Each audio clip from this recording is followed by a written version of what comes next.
Братья и сестры, друзья, все, кто присутствует в этом собрании, всех вас приветствую. დებო და ძმებო, მეგობრებო, ყველას აქ მყოფს მოგესალმებით. В Грузии я около года, но грузинский язык еще не выучил, поэтому придется меня переводить. ერთი წელია რაც აქ ვარ, ამიტომ ჯერჯერობით არ ვიცი ქართული ენა და დამჭირდება თარჯიმანი. Я рад был бы, чтобы это было как-то более легче или сверхъестественно, научиться говорить на языке. ვისურვებდი, რომ რაღაც ებუნებრივად მესწავლა ქართული ენა. Но Бог такого чуда не сделал, поэтому возле меня будет сестра, которая мне поможет донести до вас слово. მაგრამ ასეთ სასწაული ჯერ არ მომხდარა, ამიტომ მე ვთარგმნი დღეს. В нашем собрании было несколько неожиданностей, по крайней мере для некоторых. В нашем собрании было несколько неожиданностей. Допустим, благословение, посвящение детей. ჩვენ საკრებულოში, ამ საკრებულოში იყო რამოდენიმე ახალი სიახლე. Вторая неожиданность для меня – это идея, что посвятить детей – это выразить благодарность Богу. ეს ჩემთვის მოულოდნელი იყო, რომ ბავშვების მიძღვნა ეს არის მადლიერება ერთის მიმართ. Хочу вам предложить еще одну неожиданную, парадоксальную новость из Евангелия. კიდევ ერთი მოულოდნელი პარადოქსალური მოვლენა მინდა შემოგთავაზოთ სახარებიდან. Когда я ее лет 5 назад понял, груз с плеч спал моих. ერთი 5-10 წლის წინათ, როდესაც გავაცნობიერე ეს, თითქოს ტვირთი მომეხსნა. Это меня вознесло высоко до небес, ამან ამიყვანა ზეცამდე а с другой стороны, это очень глубоко меня смиряет. და ძალიან ღრმად შემეხო. Давайте прочитаем этот текст из Евангелия Матфея. Я прочитаю последний стих 19 главы и 16 стихов 20. Матфея 19:30 и ниже. «Многие же будут первые последними, и последние первыми. Ибо Царство Небесное подобно хозяину дома, который вышел рано поутру нанять работников в виноградник свой. И, договорившись с работниками по динарию на день, послал их в виноградник свой.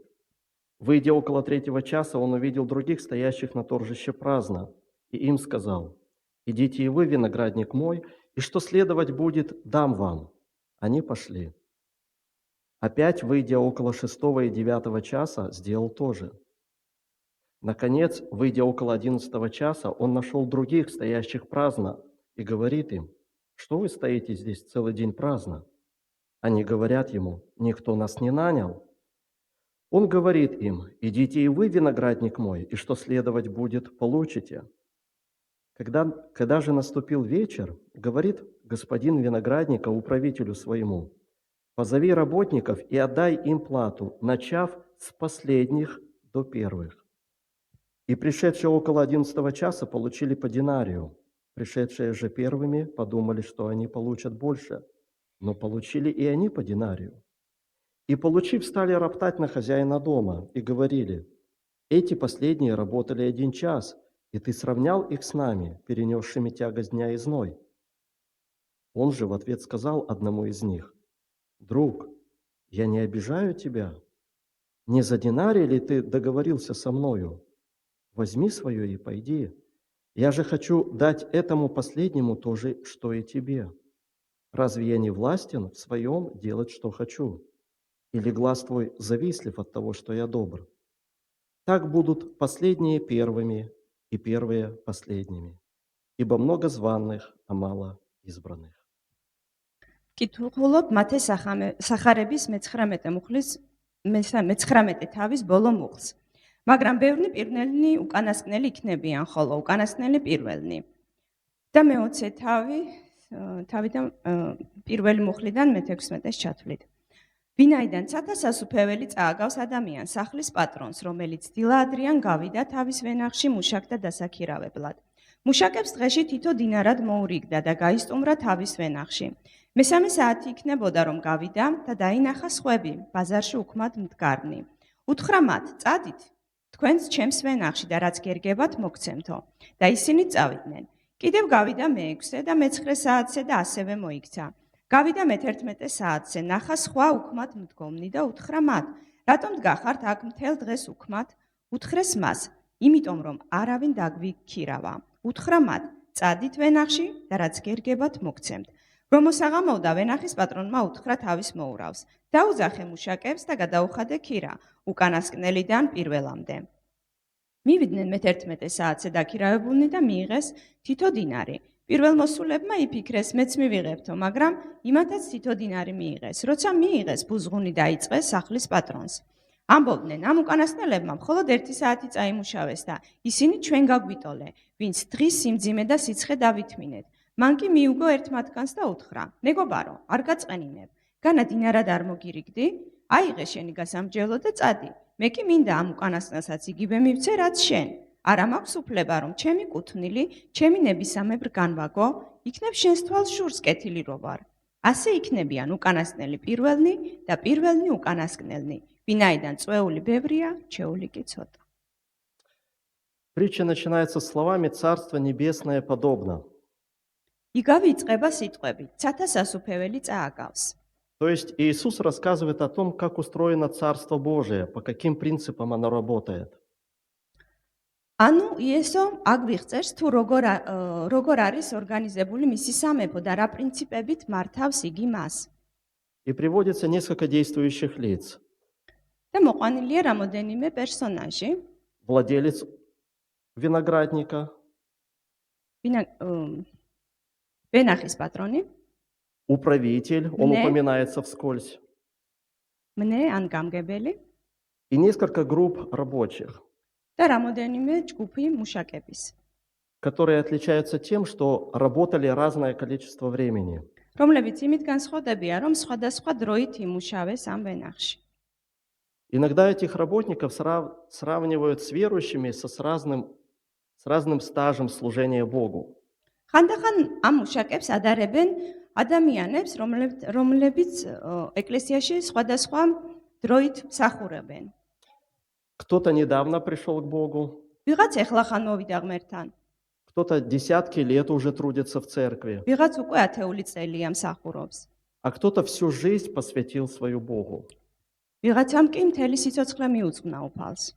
Может быть, возраст или время служения Богу здесь и имеет место, იქნებ დროის ხანგრძლივობას, რომელსაც ატარებს ადამიანი ეკლესიაში, აქვს განსაკუთრებული მნიშვნელობა.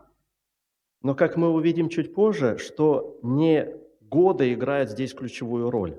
მაგრამ როგორც შემდეგში გავარკვევთ, მთლად ასეც არ არის და წელთა სიმრავლეს არ აქვს აქ გადამწყვეტი მნიშვნელობა. Данная притча показывает нам важную особенность Царства Божьего. მოცემული იგავში იხსნება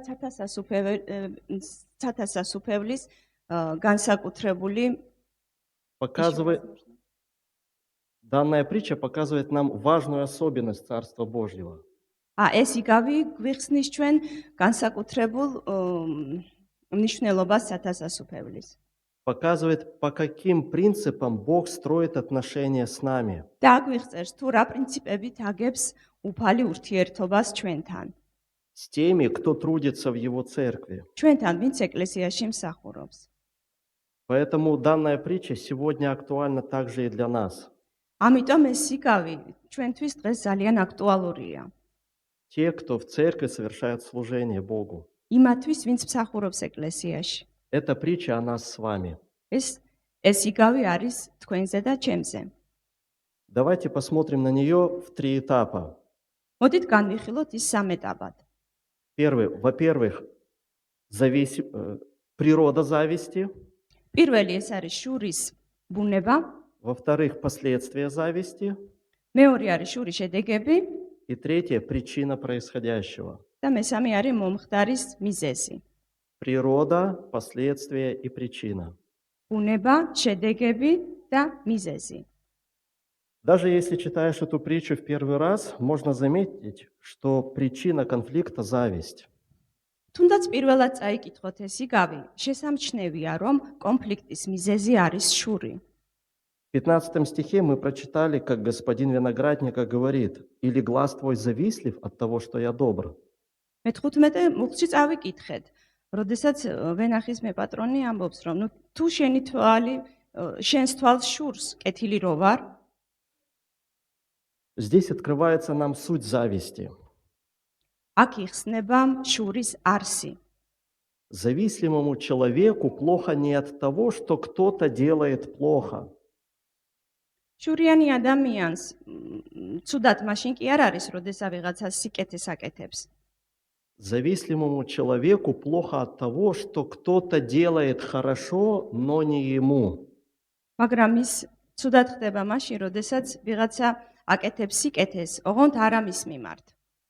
По сути, те, кто отработали целый день, они знали, за что они работают. ფაქტიურად, ვინც მთელი დღე იმუშავა, მათ იცოდნენ, რასაც აიღებდნენ. Они получили то, что им обещали. მათ აიღეს ის, რასაც შეპირდნენ. Динарий. დინარი. Но кому-то этот динарий достался намного легче. მაგრამ ვიღაცას ეს დინარი ძალიან იოლად მოუწია. Они не работали 12 часов, а только 1 час. მათ არ უმუშავია 12 საათი, მხოლოდ 1 საათი იმუშავეს. Они не работали во время дневной жары, а вечером, когда попрохладней. არც მთელი დღის სიცხე დაუთმენიათ, არამედ საღამოს სიგრილეში იმუშავეს. А хозяин уравнял первых и последних. ხოლო პატრონმა ისინი ფაქტიურად გაათანაბრა. И по этой причине первым досадно, они негодуют. სწორედ ამიტომ განაწყენდნენ პირველები და ძალიან აღშფოთდნენ.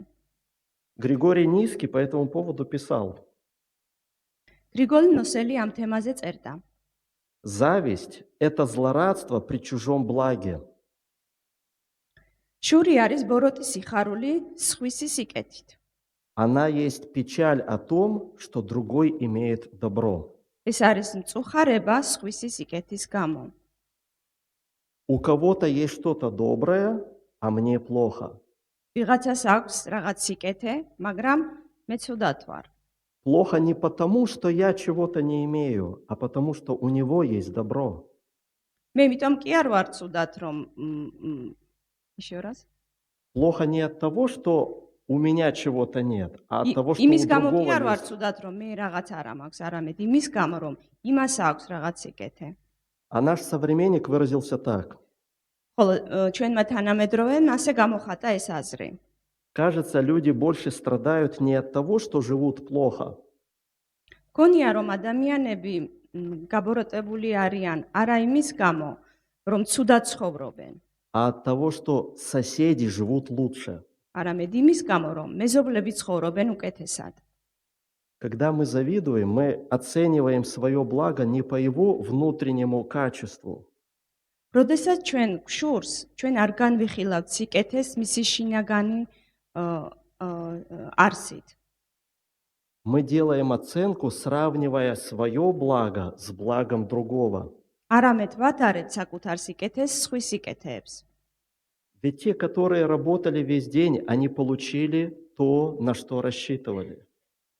ფაქტიურად იმათმა, ვინც მთელი დღე იმუშავა, აიღო ის, რაზეც მორიგებული იყვნენ.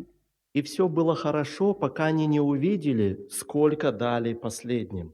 და ყველაფერი კარგად იყო მანა, სანამ არ გაიგეს პირველებმა თუ რამდენი აიღეს უკანასკნელებმა.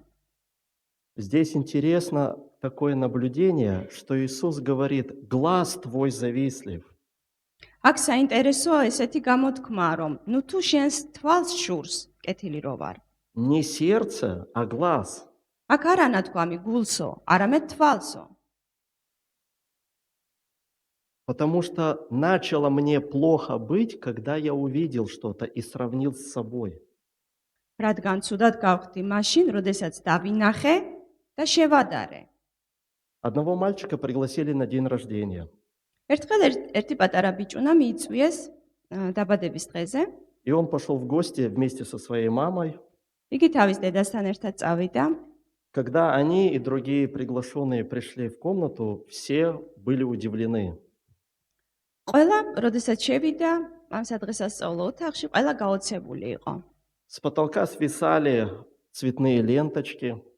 კედლიდან ჩამოშვებული იყო ფერადი ბაფთები, К каждому стулу был привязан шарик, который висел в воздухе. ყველა სკამზე მიმაგრებული იყო ბუშტი, На столе перед каждым стулом стояли разные вкусные угощения. ყველა სკამის გასწვრივ დალაგებული იყო ნუგბარი. Мальчик занял свое место ბიჭმა დაიკავა თავისი ადგილი и был полон счастья. და ძალიან ბედნიერი იყო.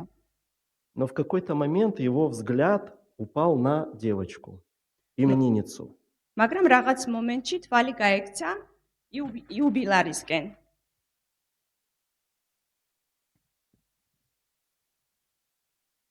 И его радостная улыбка сошла с лица. და უცებ შეეცვალა სახე. Девочка была вся буквально завалена подарками. იუბილარი ფაქტიურად ჩაფლული იყო საჩუქრებში. Он сложил вот так руки, ბიჭუნამ ხელები გადააჯვარედინა, выпучил нижнюю губу, как умеют ტუჩი это делать дети, გამოგუსხა, посмотрел на свое угощение, на девочку, на подарки и შეხედა хмыкнул. თავის ნუგბარს, შემდეგ შეხედა იმ გოგონას საჩუქრებს, Потом снова посмотрел на угощение свое, ისევ на შეხედა девочку, თავის ნუგბარს, подарки მერე ისევ საჩუქრებს и хмыкнул еще громче. და აზლუქუნდა, უფრო ხმამაღლა აზლუქუნდა. Потом повторил это в третий раз и еще громче. და მესამეჯერაც გაიმეორას და უფრო ხმამაღლა აზლუქუნდა. В комнате воцарилась тишина.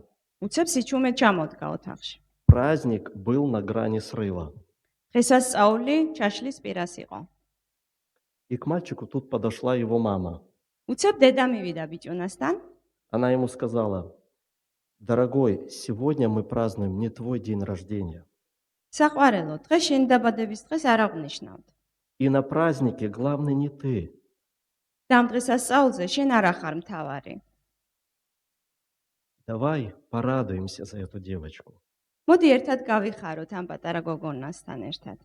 Так что вот вам и вывод первого пункта. Зависть происходит тогда, когда мы сравниваем свое благо с благом другого. და შეგვიძლია ამ პირველი პუნქტიდან გამოვიტანოთ დასკვნა, რომ შური წარმოიშობა, როდესაც საკუთარ სიკეთეს ვადარებთ სხვების სიკეთეებს. И когда нам кажется, что благо другого лучше, чем мое, და როდესაც გონია, რომ სხვისი სიკეთე უკეთესია ვიდრე ჩვენი. и мы этому не радуемся. და არ გვეხარია ეს. И к чему это приводит? და რას მივყავართ ამ Об ყველაფერს? этом наш следующий пункт. ამაზე ვისაუბრებთ შემდეგ პუნქტში. Как в истории с девочкой и мальчиком, так и в нашей притче люди испортили себе праздник.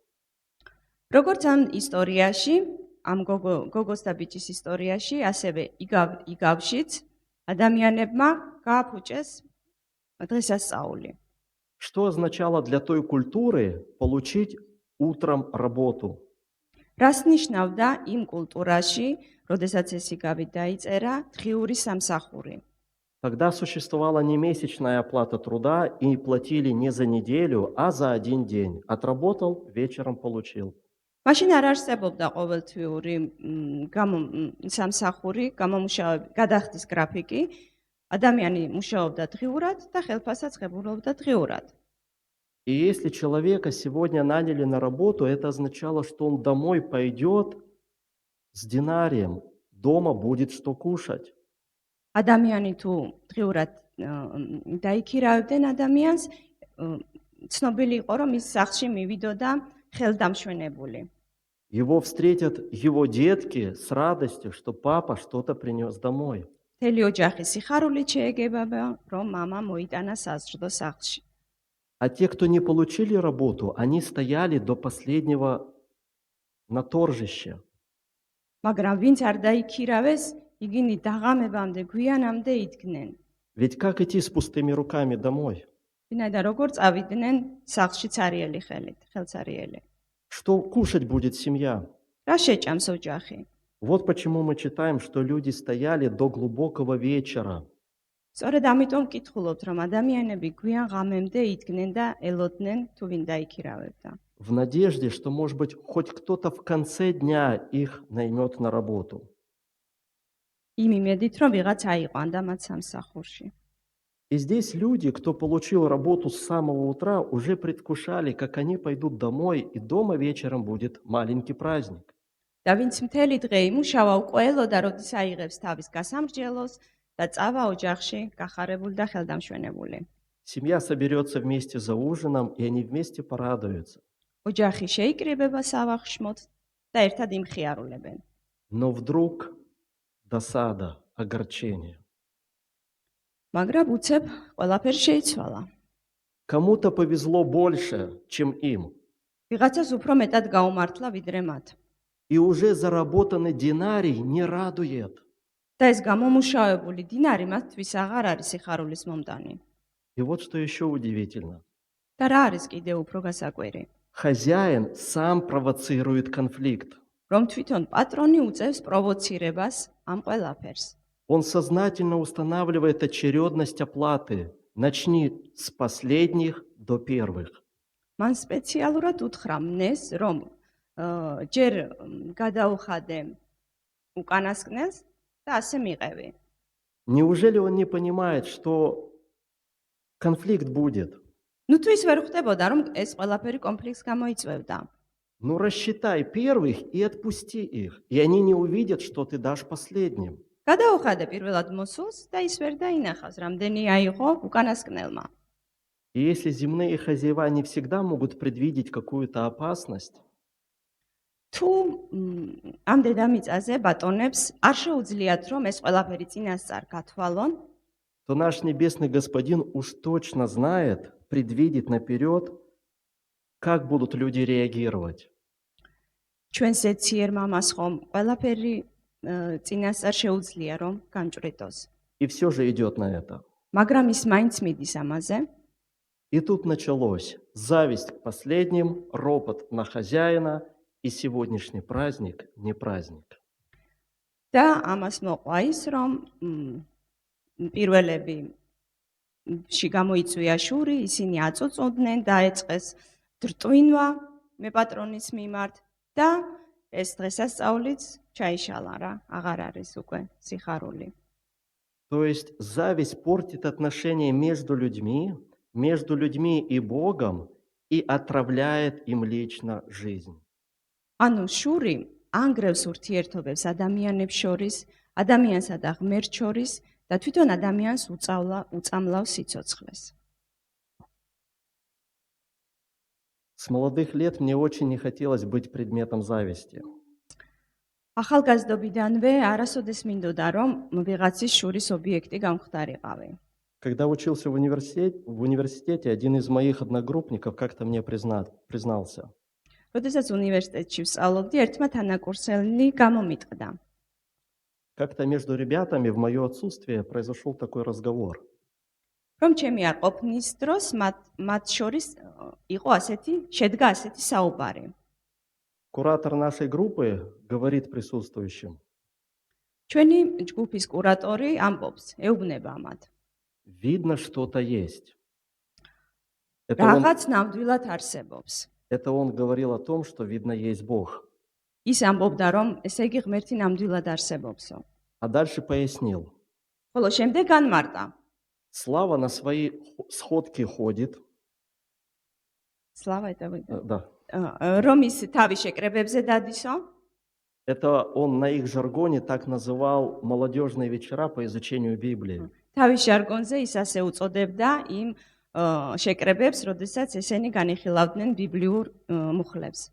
Шпоры не пишет, шпаргалки то есть. ანუ შპარგალკებს არ იყენებს, А экзамены сдает хорошо. ხოლო გამოცდებს საუკეთესოდ აბარებს. Видно, что-то есть. ჩანს, რომ რაღაც არსებობს.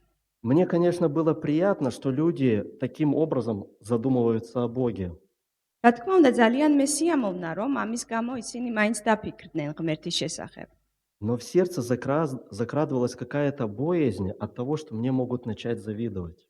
მაგრამ გულში მაინც შიში შემომეპარა. შემეშინდა, რომ შური არ გამომეწვია მათში. Как вы думаете, почему? Почему я боялся, что мне будут завидовать? რას ფიქრობთ, რატომ მეშინოდა ასე ძლიერად ამის? Уже тогда, в молодые годы, я понимал, что зависть, из зависти братья Иакова, братья Иосифа продали в рабство. ახალგაზრდობიდანვე ვიცოდი, რომ რა შეეძლო შურს გამოეწვია, რადგან იოსები ცხომ შურის გამო გაყიდეს ძმებმა. И Иисуса предали из-за этого же чувства. იესო ქრისტე შურის გამო იქნა გაცემული. Зависть портит отношения между людьми, между человеком и Богом и отравляет ему лично жизнь. შური ანგრევს ურთიერთობებს ადამიანებს შორის, ადამიანსა და ღმერთს შორის და უწამლავს ადამიანის სიცოცხლეს. Лишает радости жизни. არ თმევს მას სიცოცხლის სიხარულს. И радостная евангельская весть, она становится для человека нерадостной. და ეს სასიხარულო უწყება, კეთილი უწყება, სახარება ადამიანისთვის აღარ არის უკვე სასიხარულო. Человек начинает негодовать на того, кто управляет всем миром. და ადამიანი უკვე უკმაყოფილოა მის მიმართ, ვინც მოაწყვეს მთელი სამყარო. Согласно одной легенде, дьявол пролетал над Ливийской пустыней. ერთი ლეგენდის თანახმად, ეშმაკი მიფრინავდა უდაბნოს თავზე. Я не люблю такие истории, არ მიყვარს ასეთი ისტორიები, но одну позволю себе рассказать. მაგრამ თავისუფლება მივეცი, რომ ეს ისტორია მომეყოლა. Если что, ее рассказал более опытный, более авторитетный человек, чем Слава. თუ რამე ეს ისტორია მოყვა უფრო ავტორიტეტულმა პიროვნებამ, ვიდრე მე გახლავართო. И, в общем, легенда гласит дальше так. ლეგენდა იუწყება. Дьявол увидел, как несколько нечистых духов искушает отшельника. ეშმაკმა დაინახა, რომ რამოდენიმე ბოროტის სული გამოცდას უწყობდა განდეგილს. Они пробовали разные искушения, соблазны плоти, сомнения, страхи. სხვადასხვა ცუნებებით აცუნებდნენ მას. ეს იყო ხორციელი გულის თქმა, ეჭვები, შიში. Но ничего не получалось. Отшельник был тверд. მაგრამ არაფერი გამოუვიდათ, რადგან განდეგილი ძალიან მყარად იდგა თავის რწმენაში. Тогда дьявол сказал: ваши методы слишком грубые. Дайте-ка я попробую. მაშინ ეშმაკმა უთხრა, თქვენი მეთოდები ძალიან უხეშია, მე მიმიშვით. Тогда дьявол вошел к отшельнику и на ухо шепнул: როდესაც მივიდა განდეგილთან, ყურში ჩაშჩურჩულა. а ты слышал новость? В შენ Алекса- გაიგე ახალი ინფორმაცია, Такого-то брата сделали епископом Александрии. რომ ესა და ეს პიროვნება აირჩიეს ეპისკოპოსად ალექსანდრიისა. И по легенде, гримаса ревности исказила лицо отшельника. და ლეგენდის თანახმად ამ განდეგილს სახე შეეცვალა. Ведь он полагал, что не менее достоин епископского посоха. რადგან ის ფიქრობდა, რომ თვითონაც ღირსი იყო, რომ ეპისკოპოსის კვერთხი ეტარებინა. Однако ему даже этого не предложили. მაგრამ მას ეს არც კი შესთავაზეს. Заметьте, соблазны плоти, страхи, сомнения отшельнику легче было победить, чем успех брата. დაუკვირდით აბა, ანუ ხორციელი გულის თქმა, ეჭვები, შიშები, ეს ყველაფერი ძალიან მარტივი დასაძლები იყო განდეგილისთვის, მაგრამ მან ვერ გადაიტანა ძმის წინსვლა. Да, зависть может испортить праздник и детям, и взрослым. დიახ, შურ შეუძლია რომ გააფუჭოს დღესასწაული როგორც ბავშვების, ასევე მოზრდილების. Зависть может лишить радости жизни, შეუძლია რომ ადამიანს წაართვა სიცოცხლის სიხარული. испортить отношения с людьми и Богом. გააფუჭოს ურთიერთობა ადამიანსა და ღმერთს შორის. Но не зависть причина всех этих бед. მაგრამ თვითონ შური არ არის მიზეზი ამ ყველა პრობლემის. Когда я рассуждал, как назвать эту проповедь, როდესაც ვფიქრობდი თუ როგორ დამესათაურებინა ეს ქადაგება, если бы вся идея, главная идея этого текста была в зависти, то можно было бы как-то назвать ее последствия зависти, к примеру. თავარი იდეა ამ ქადაგების რომ ყოფილიყო შურის არსში, ალბათ დავარქვამდი უფრო შურის შედეგს მაგალითად.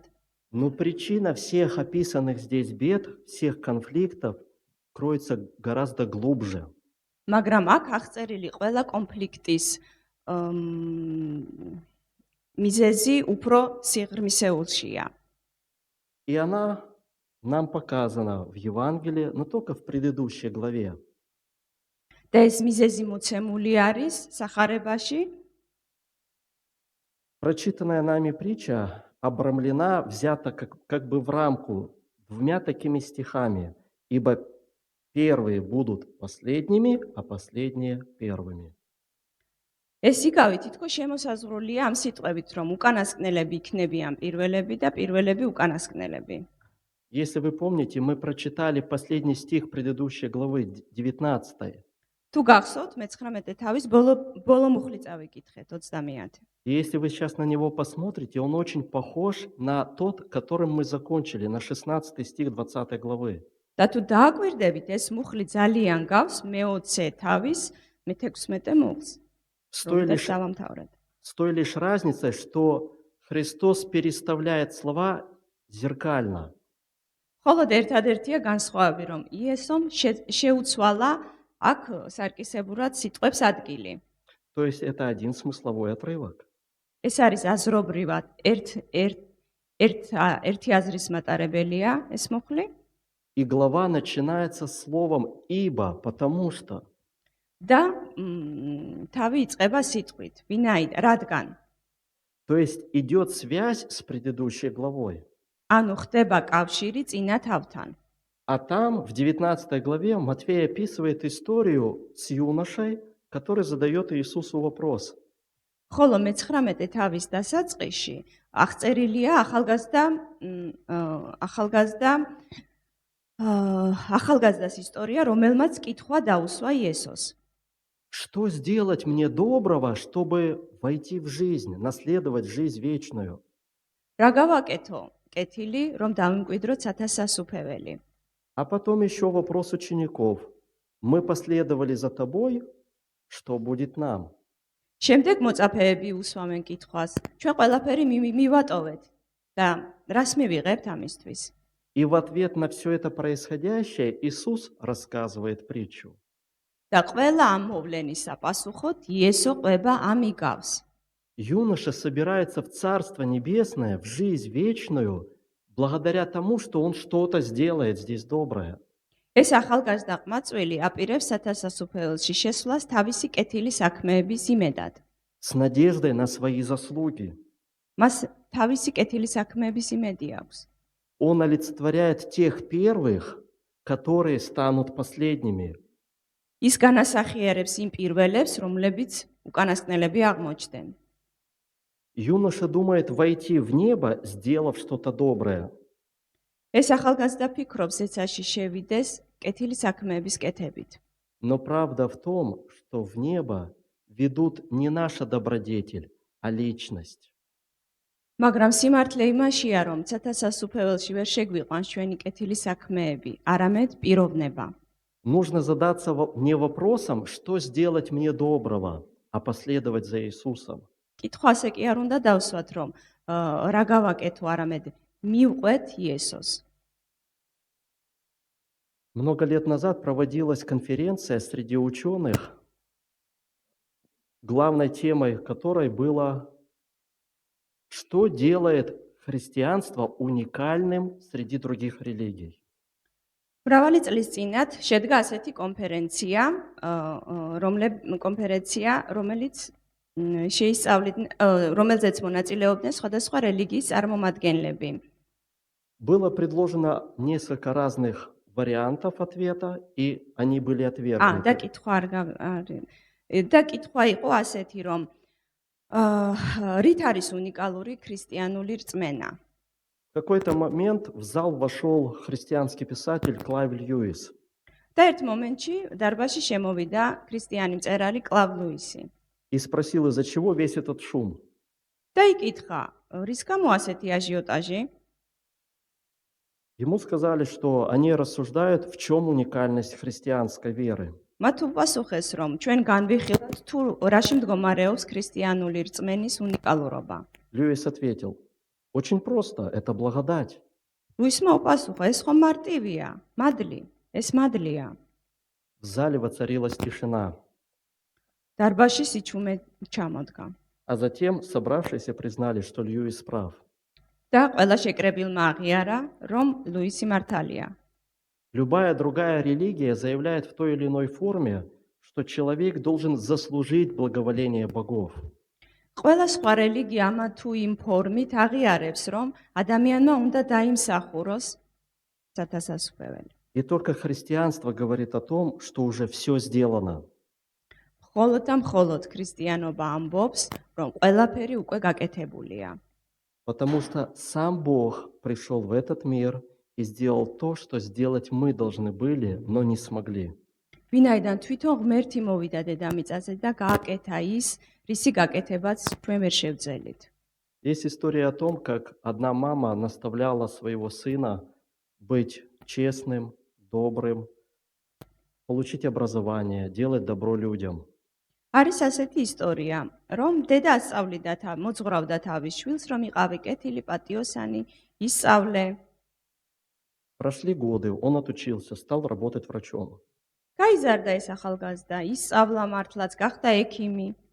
Но не появлялся у мамы, не писал ей, не звонил. მაგრამ დედასთან არ მიდიოდა, არც წერდა, არც უკავშირდებოდა. Когда его ругали за такое поведение, он отвечал, я ведь все делаю, что она хотела. როდესაც მას შენიშვნა მისცეს ამ საკითხთან დაკავშირებით, ამ ექიმმა უპასუხა, მე ხომ ყველაფერი გავაკეთე, რაც მან მასწავლა. Не похожи ли сегодня христиане на этого мужчину, которые вроде стараются исполнять Божьи повеления, но и не интересуются им самим? ხომ არ გავს დღევანდელი ქრისტიანები ამ პიროვნებას, რომელმაც გააკეთა ყველაფერი, რაც დაავალეს, მაგრამ არ ინტერესდება იმ პიროვნებით, ვინც ეს დაავალა მას. Здесь Иисус показывает, что в вопросе спасения главную роль играет не то, что мы можем сделать для Бога, а то, что Он хочет нам подарить. Можно еще раз. Иисус показывает, что в вопросе спасения главное не то, что мы можем сделать для Бога. იესო ამბობს, რომ еще раз. В вопросе спасения главное не то, что мы გადარჩენის საკითხში მთავარი ის კი არ არის, Богу что-то можем подарить, რომ რა შეგვიძლია რომ ღმერთს მივცეთ, а то, что Он желает нам Ара. сделал и хочет подарить. არამედ ის თუ რა გააკეთა მან ჩვენთვის. Вот как первые могут стать последними. აი როგორ შეიძლება რომ პირველები გახდნენ უკანასკნელები. Те, которые надеются еще на свою праведность, на свою добродетель, ის ვინც იმედოვნებს კიდევ საკუთარ საქმეებზე, окажутся на одном уровне, уравнены с теми, кому нечего Богу предложить. ისინი გაუთანაბრდებიან იმ ადამიანებს, ვისაც არაფერი შეუძლია რომ ღმერთს მისცეს. А те, кто надеется только на милость Божью, будут приятно одарены Богом. ხოლო ის, винც ღმერთის მადლზე არის მხოლოდ დამოკიდებული, ისინი იქნებიან что будут? Будут приятно одарены. სასიამოვნო დასაჩუქრდებიან. Бог раздает дары, подарки, а не разделяет плату. ღმერთი იძლევა ნიჭებს, საჩუქრებს. Как Филипп Янси писал в своей книге «Что удивительного в благодати», როგორც ფილიპ იანსი წერდა თავის წიგნში, не რა არის? «Что удивительного в благодати» название книги. რა არის საოცარი ღმერთის მადლში? Ни один из нас не получает по заслугам. არც ერთი ჩვენგანი არ ვღებულობთ დამსახურებისამებრ. Ибо все мы далеки от идеала. ვინაიდან ჩვენ ყველანი ძალიან შორს ვართ სრულყოფილებისგან.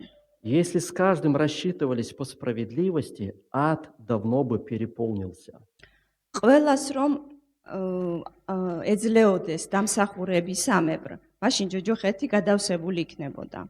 И чем глубже мы понимаем это, тем больше освобождаемся от зависти и других грехов. და რაც უფრო ღრმად ვითავისებთ ამ ყველაფერს, მით უფრო მეტად что еще раз? Тем больше мы освобождаемся от зависти и других грехов, тем больше მით понимаем. უფრო მეტად თავისუფლდები ჩურისგან და სხვა ცოდვებისგან. Ведь если в Царство Небесное мы входим благодаря тому, что что-то сделали доброе для Бога, ვინაიდან თუ იმის გამო შევალთ სასუფეველში, რომ რაღაც კეთილი გავაკეთეთ მისთვის, а кому-то эта добродетель досталась легче, ему не надо было так напрягаться, ხოლო ეს კეთე ვიღაცას უფრო მარტივად მიეცა, с меньшими усилиями, მას ნაკლები ძალისხმევა დაჭირდა. тогда мы можем начать ему завидовать. მაშინ ჩვენ შეგიძლია რომ ვიშურიანოთ მის მიმართ. А если небо и возможность трудиться для Царства Божьего – это подарок, ხოლო თუ ზეცა არის საჩუქარი, тогда нам есть чему радоваться. მაშინ ჩვენ გვაქვს სიხარულის მიზეზი. Нам действительно есть за что благодарить Бога. და ნამდვილად გვაქვს სამადლობელი ღმერთის მიმართ. Аминь. ამინ. Давайте помолимся. მოდით ვილოცოთ.